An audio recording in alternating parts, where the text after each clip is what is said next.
The crisp autumn air was supposed to be a reset, a clean break from the city's relentless hum. My friend Liam and I had been planning this camping trip for months. We picked a spot deep in the national forest, so remote it wasn't even on most maps. Just us, the woods, and the stars. The first day was perfect. We set up our tent by a small, clear lake, built a crackling fire, and shared stories until the embers glowed faintly in the darkness. That first night, sleep came easy, wrapped in the comforting silence of the wilderness. The second night was different. I was woken up by a sound, a twig snapping. It's a classic sound, I know, the kind you dismiss as just a deer or a raccoon. But this was followed by another sound, a soft, deliberate dragging. I sat up, my heart starting to thump against my ribs. I nudged Liam. He was out cold. I peered through the mesh of the tent window. The moonlight filtered through the dense canopy, painting the forest floor in shifting patterns of silver and black.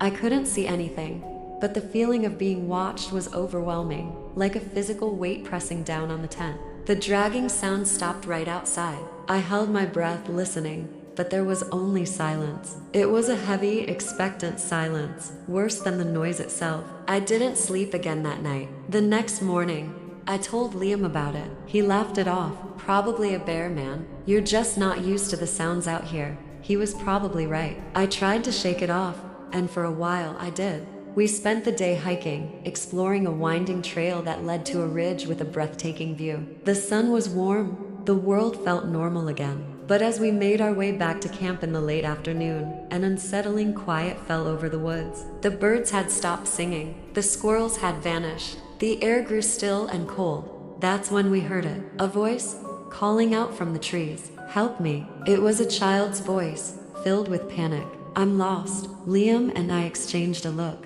A kid? All the way out here? It didn't make sense. Against my better judgment, Liam shouted back, "We're coming." We plunged into the dense undergrowth, following the sound. The voice kept calling, always seeming just a little further ahead. Over here, please hurry. We pushed through thorny bushes and ducked under low-hanging branches, our own calls echoing unanswered. The sun began to dip below the horizon, casting long, menacing shadows. Then, the voice changed. It wasn't a child's anymore. It was my mother's. "Honey, is that you?" I was so worried. I froze, my blood turning to ice. My mother was 1,000 miles away. Liam stopped beside me, his face pale. "What the hell was that?" he whispered. Before I could answer, the voice changed again. This time, it was Liam's girlfriend, Sarah. "Liam, baby, where are you? I came to surprise you." The mimicry was perfect. The tone, the inflection, every little nuance of her voice. Liam looked utterly terrified. "That's not possible," he stammered. She's in another state." We knew then that we weren't dealing with a lost child or a prankster. We were being hunted. We turned and ran. We didn't care about the trail anymore. We just sprinted back in the direction of our camp, branches whipping at our faces. Behind us, the voices continued, a horrifying chorus of our loved ones. My father's booming laugh, my sister's cheerful greeting, all twisted into something monstrous, echoing through the darkening woods. When we finally burst into the clearing, gasping for air, our tent was gone. Not collapsed, not torn apart, vanished. In its place, standing perfectly upright, was a single, old-fashioned wooden door, complete with a tarnished brass knob. It stood there in the middle of our campsite, connected to nothing. We stared at it, bewildered and horrified. From behind the door, we heard a soft whisper. It was my voice. "Let me in," it pleaded. "It's cold out here." Then it was Liam's voice. "I'm scared. Open the door." The entity wasn't just mimicking people we knew. It was mimicking us. A wave of pure terror washed over me. This thing wasn't just trying to lure us. It was learning us. It was toying with us. Liam, in a blind panic, did the one thing you should never do. He shouted, "What do you want from us?" The woods fell silent for a moment. Then, from every direction at once, a cacophony of voices erupted. Hundreds of them, all talking at once, overlapping, creating a disorienting wall of sound. Voices of men, women, and children we'd never met, all screaming, crying, and begging.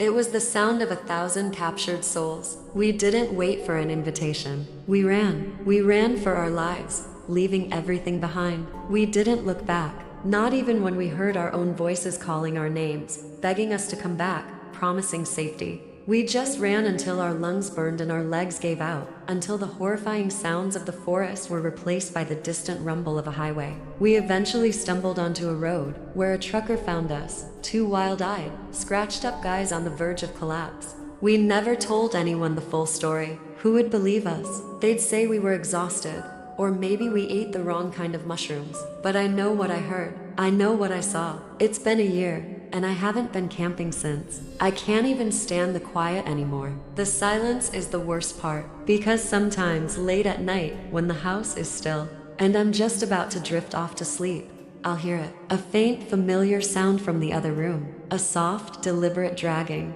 And then, a whisper, right by my ear. It's my own voice, and it says, "I'm here. Thanks for watching." If you have your own chilling story from the woods, share it in the comments below. Don't forget to subscribe and ring that notification bell. We upload fresh, original horror stories daily, and you won't want to miss what's coming next.